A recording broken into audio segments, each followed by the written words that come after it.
Hey guys, on this episode we talk about what your training routine should look like, how not to get overwhelmed during the holidays, and how not to gain weight during the holidays. Let's get ready, guys.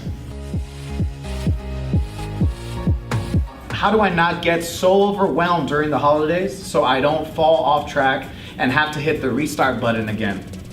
So how do I get out of that I'm too busy mindset? I mean, same thing as what Ivan was just saying earlier about the planning. You know, he kind of wrapped in a little bit of mindset into with the nutrition, because I think during the holidays, you would say, you know, those go one and one together, nutrition and mindset, because they need to be together to be successful.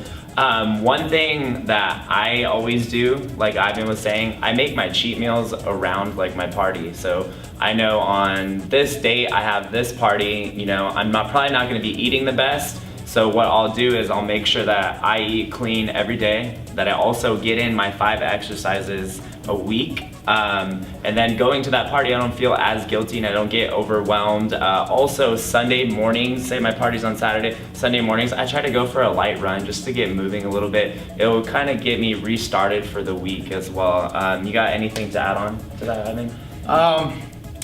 I would say make yourself a checklist. All right, a checklist is gonna be pretty huge when it comes to this, right? So say if your goal is 4 times a week to work out, right? You put a check mark next to that because you did accomplish that.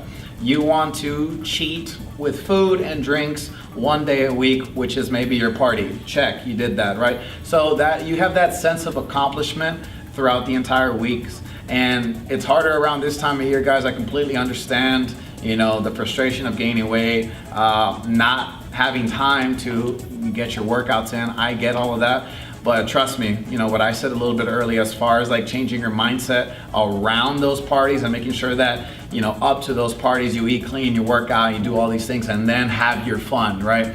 You can maintain a very healthy lifestyle. You can maintain your results that you've gotten or get even more results at this point. So make yourself a checklist, plan ahead like Frankie was saying, and you will be successful this holiday season.